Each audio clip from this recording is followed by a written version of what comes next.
Hi, this is Mike Esch. You may be looking for my tips on how to shop for a home online video. This is a prologue that I added to help you to safely get real live MLS listings in the area that you're looking. Click on the link in the description to get an immediate list of recently reduced listings in your area. And if you enter your contact info, you'll be contacted by a licensed realtor to set up a specific search and or get you access to the MLS. I'm giving away the secrets in my video. It's coming up in a few seconds. A lot of things have changed over the years when it comes to shopping for a home. The internet is the biggest reason for that. But like everything on the internet, there's a right way and a wrong way to do things. Hi, I'm Mike Esch. I've helped hundreds of people buy homes as their mortgage lender. But today we're not talking about mortgages. I'm in a unique position to experience and observe the entire process. So I'm going to share that perspective with you. Now, back in the day, if you were shopping for a home, about the only way to do it was to rely on a realtor to scour their big paperback multiple listing book and find you a list of homes to go look at. I remember those days. It was time consuming. Nowadays, you can find a list of homes for sale all by yourself on your computer or on your phone. And you don't even have to be actually shopping. Anyone can do it, even if they're just curious. Now that sounds normal, right? Typical improvement of the internet age. Well, like everything, like social media, for example, it's good and it's bad. So let me explain. So you're sitting on your couch and you recall a recent conversation about owning a home or a TV commercial, or you remember seeing a for sale sign and you decide, hey, let's go online and see what's for sale in the area.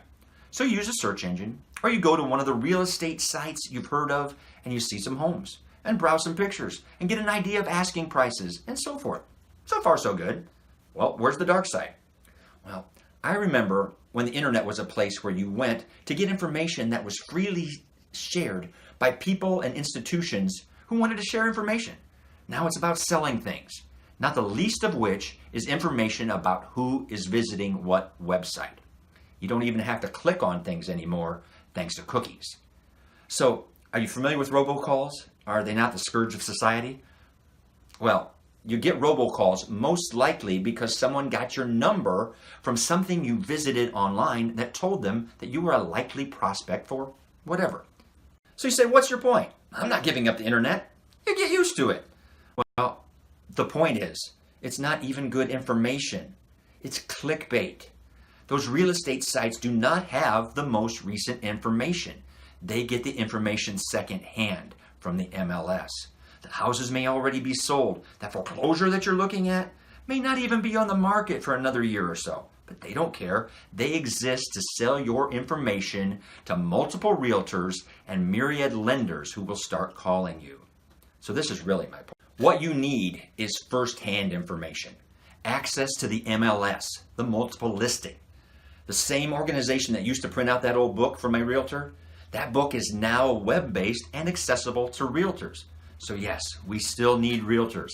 A good realtor can get you access to the MLS or send you the latest listings as they come out. Sort of the same way they did it back in the day, by fax or by hand. So I'm not expecting you to avoid the internet or even suggesting it. I'm recommending that you get away from the commercial lead generation types of site as soon as possible to minimize your exposure to spam and maximize the quality of the information that you're getting. And that sounds like the way to use the web, right? Okay, so now we've got to find a realtor to get us on the MLS. Now, if you had good experience with a previous realtor, great. If you have a recommendation from a friend, great. If you hit it off with one of the realtors that called you after you went online, fine.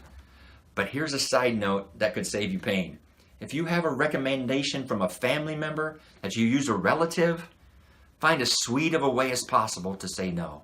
Just say no. Let me put it this way. The number one rule to me of choosing an online store that I've never used before is their return policy.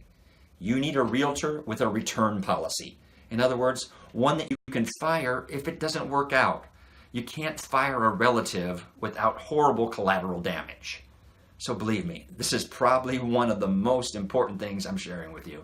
So now you've got a realtor and you've given them your criteria and they're sending you everything that hits the MLS the moment it shows up.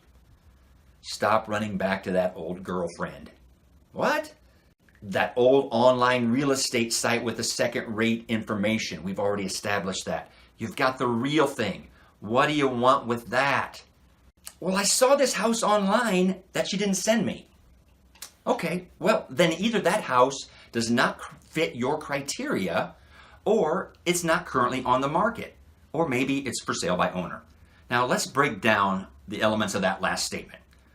Either trust your criteria or loosen them so that more houses show up on your list, such as expand your area or require fewer bedrooms, etc. As far as being on the market, trust the MLS. Their info is the most current. That house may have just gone pending, sold already. And it's like I said earlier, foreclosed homes show up on those sites because there's data showing that they were foreclosed. That doesn't mean that their new owner, the bank, has put them on the market yet, or will for some time. There are redemption periods to consider, as well as their plans to make repairs or whatever. It can be years.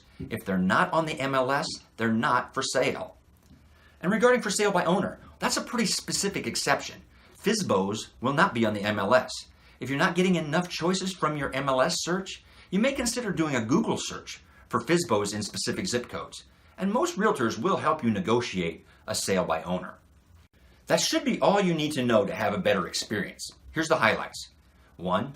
Do your initial shopping from the MLS, not some secondhand sources. By 2, choosing the right realtor that can give you access and isn't a relative. Number 3, set the right search criteria and trust them. Here's where I might add one small mortgage-related note. You're going to need a pre-approval before most realtors will show you homes. Do it as early in the process as you can. If you're buying in Michigan or Florida, call me. I'd love to help. Otherwise, check out my How to Choose a Mortgage Lender video on YouTube. Happy house hunting.